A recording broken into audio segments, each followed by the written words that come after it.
On World News Tonight, meeting of the giants. Xi Jinping meets Russian counterpart Vladimir Putin in a move that sent the West scrambling. Building ties. Japanese Prime Minister Fumio Kishida visits India to build ties between the two Asian superpowers. Forceful takeover. UBS is set to buy Credit Suisse in a major shotgun merger. And rising back up. China's populace gets back to their day-to-day life as COVID measures lessen in the mainland.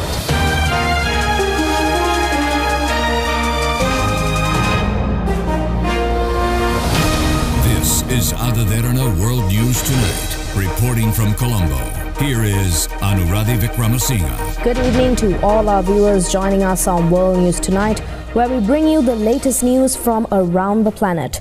Now, we start off tonight's broadcast with a look into the much-anticipated meeting between Russian President Vladimir Putin and his Chinese counterpart Xi Jinping, a meeting which kept the West and their allies on their heels. Xi Jinping has now begun a three-day state visit to Russia, where Xi is expected to play as a peace broker of the Ukraine crisis during his talks with Russian leader Vladimir Putin. A visit for peace. That's what Beijing is calling the three-day visit by Chinese President Xi Jinping to Russia to speak with his Russian counterpart, Vladimir Putin. The visit marks his first trip to Russia in 4 years and comes just over a year after Russia began its invasion of Ukraine. Beijing signaled earlier that Xi is trying to broker a peace deal between Russia and Ukraine, and this visit may be the start of that.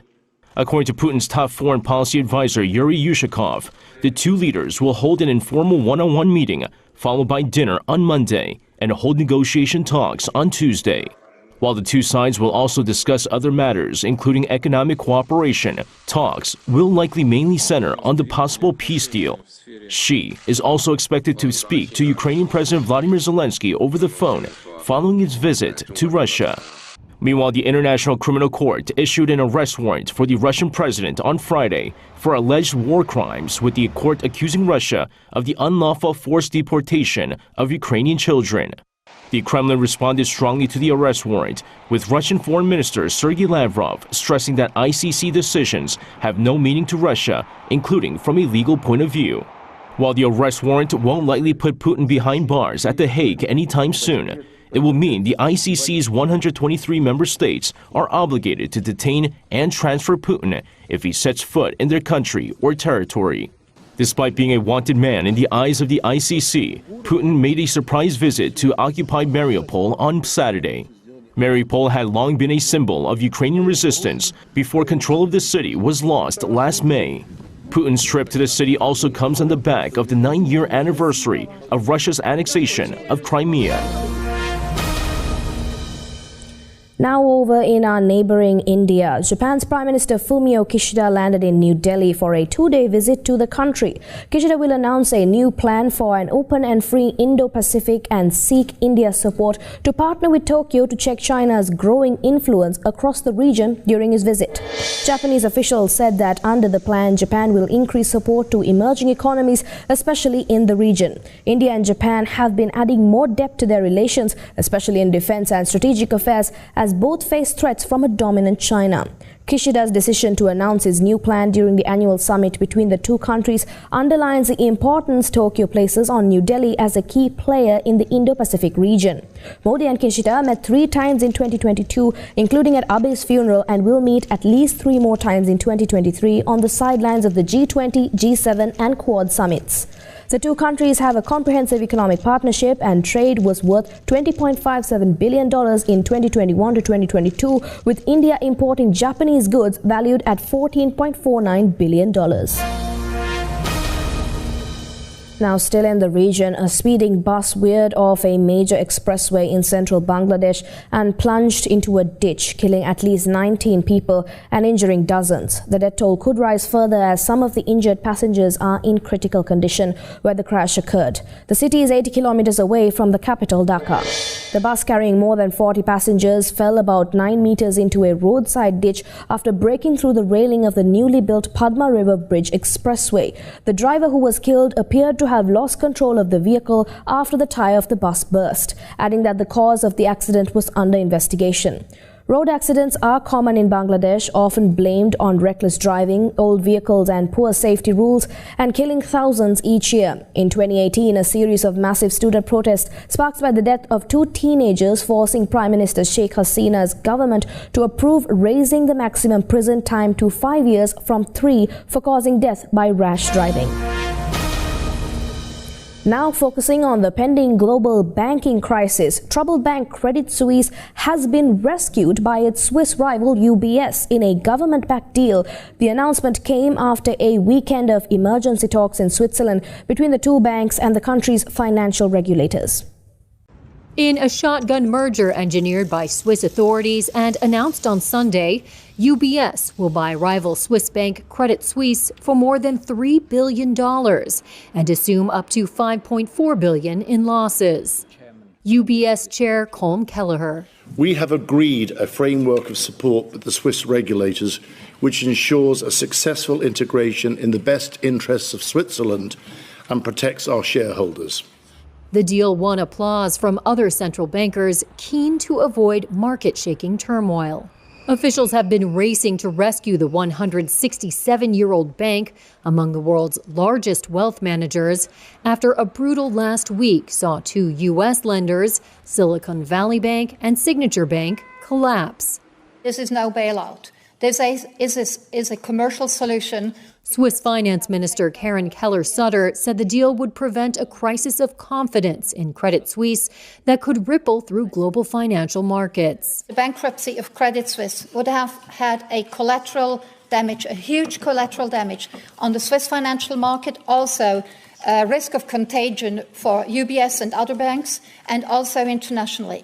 At least 2 major banks in Europe are examining scenarios of contagion possibly spreading in the region's banking sector and looking to the Federal Reserve and the European Central Bank to step in with stronger signals of support, according to 2 senior executives with knowledge of the discussions. In a sign of a coordinated global response, the European Central Bank vowed to support Eurozone banks with loans if needed, adding the Swiss rescue of Credit Suisse was instrumental for restoring calm. Now, experts have been saying that France is potentially heading towards the sequel of the French Revolution as it faced another day of protests against a bitterly contested pension reform rammed through by President Emmanuel Macron's government before crucial no-confidence votes in the Assemblée Nationale. It's set to be a decisive moment for France at the National Assembly on Monday. By the end of the day, we'll know whether or not the controversial pension reform is passed. Outrage erupted in the chamber last Thursday when the Prime Minister used the 49.3 article to force the legislation through without a vote. 2 votes of no confidence were filed as a result. One by the far-right National Rally, which is unlikely to succeed, the other by a group of other opposition parties co-signed by the left-wing coalition group. For it to pass, they'll need 287 votes. The presidential camp already holds 250, while the opposition holds 257, meaning that with 61 votes, all eyes are on the right-wing Les Républicains. So far, only a handful of Les Républicains MPs have said they would vote against the government. But La France Insoumise party continues to hope for their support.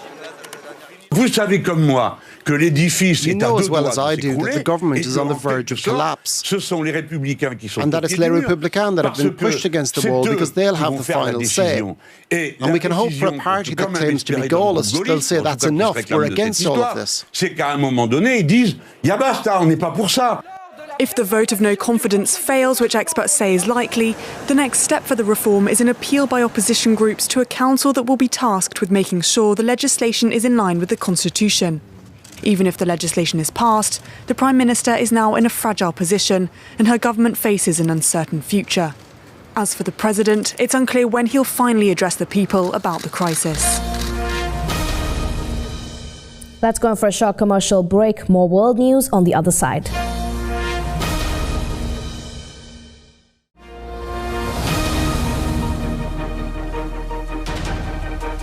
Welcome back. Now, over in the United States, former U.S. President Donald Trump has stated that he expects to be arrested in connection with the years-long investigation into a hush money scheme involving adult film actress Stormy Daniels, and called on his supporters to protest any such move. Former U.S. President Donald Trump said he expects to be arrested Tuesday and called on his supporters to protest as prosecutors consider charges over a hush money payment to a porn star. On his social media platform Truth Social, Trump posted Saturday that a leak from the Manhattan District Attorney's Office indicated, quote, "The far and away leading Republican candidate and former president of the United States of America will be arrested on Tuesday of next week." Trump, whose supporters stormed the U.S. Capitol on January 6, 2021, in a failed effort to overturn his 2020 election defeat, wrote, quote, "Protest, take our nation back." A spokesman for Trump said the former president had not been notified of any arrest. Trump provided no evidence of leaks and did not discuss the possible charges in his post.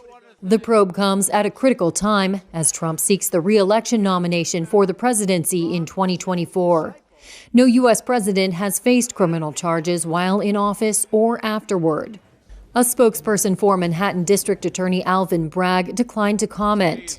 His office has been investigating a $130,000 payment made by Trump's former personal lawyer Michael Cohen to porn star Stormy Daniels in the run-up to the 2016 election.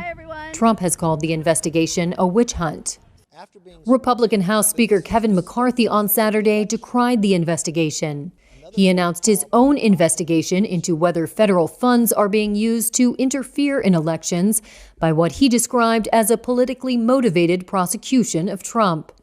Trump has said he will continue campaigning even if he is charged with a crime. Now, as the war in Ukraine keeps brewing, Russian President Vladimir Putin traveled to Crimea to mark the 9th anniversary of the Black Sea Peninsula's liberation from Ukraine, days after the International Criminal Court issued an arrest warrant for the Russian leader, accusing him of war crimes. A surprise visit to Crimea.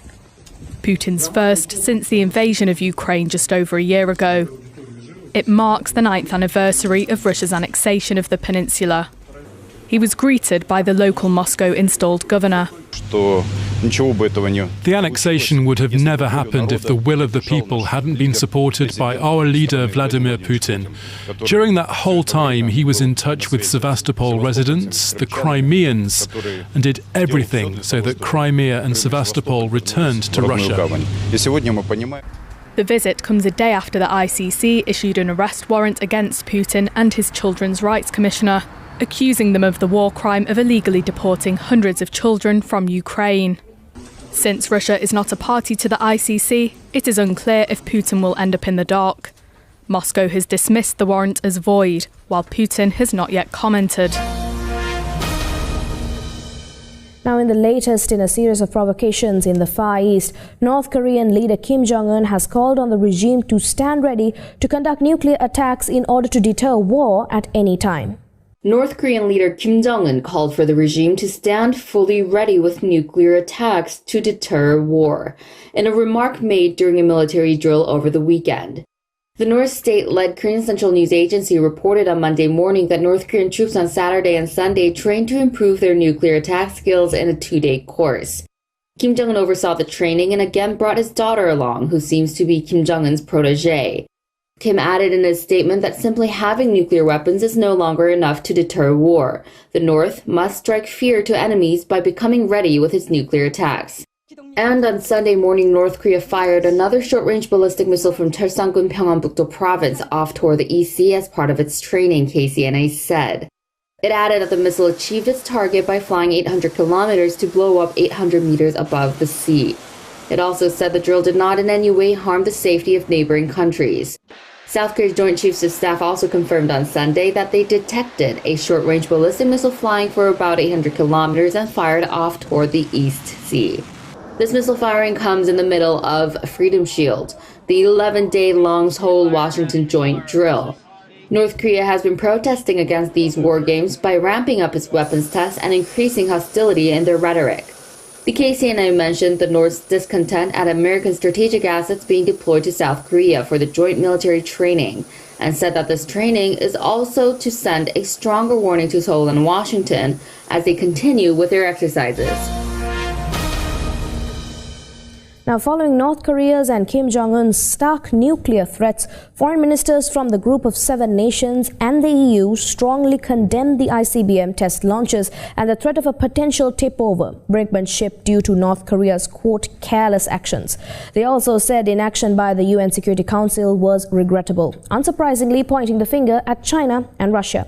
Foreign ministers of the G7 nations, including the US, the UK, and Japan and the EU, condemned yet another missile launch by North Korea in the strongest terms, saying it undermines regional and international peace and security.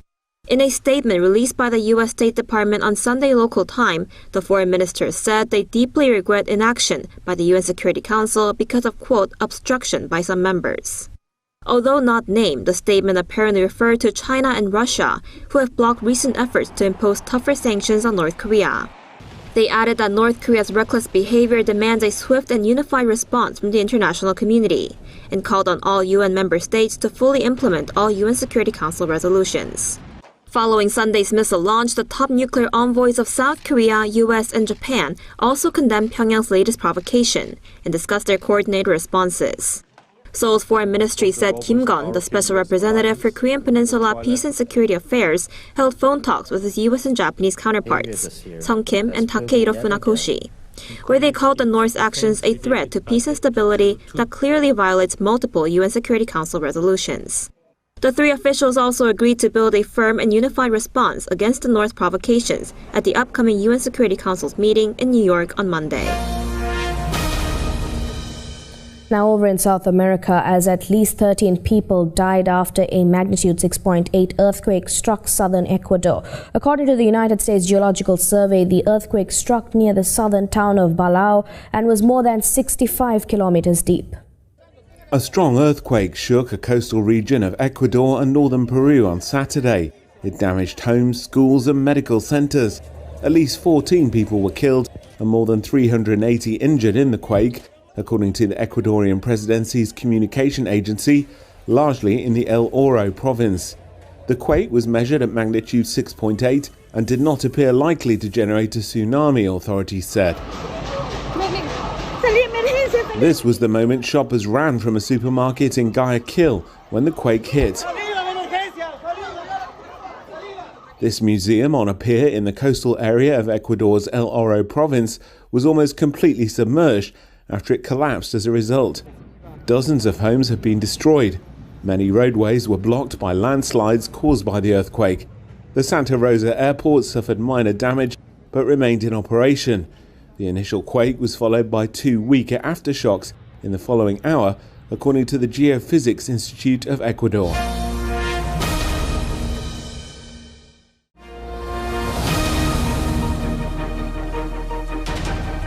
Welcome back, and for more news, let's take you around the world in a minute. Sergio Perez won the Saudi Arabian Grand Prix from pole position in a Red Bull 1-2, with Max Verstappen racing to second with the fastest lap. Fernando Alonso of Aston Martin came third, followed closely by the two Mercedes of George Russell and Lewis Hamilton. An atmospheric river dumped more torrential rain on California, forcing evacuations, power outages and road closures in the state. Authorities said they are monitoring the river level to determine how long the orders will be kept in place. Montenegro's veteran president Milo Djukanovic will face a runoff on April 2nd against pro-Western former economy minister after no candidate secured a 50% majority in a first-round election, according to a projection based on 99.7% of the vote sample. Palestinians protested in Hebron and Gaza against talks between Israeli and Palestinian officials in Egypt aimed at calming a surge of violence in the West Bank ahead of the holy Muslim month of Ramadan. Toyota's 8-time WRC world champion Sebastian Ogier took victory in the Guanajuato Rally, Mexico, to move to the top of the overall standings on 56 points, 3 ahead of Hyundai's Thierry Neuville. The veteran Frenchman finished ahead of Belgian Neuville to secure a record 7th title in Mexico.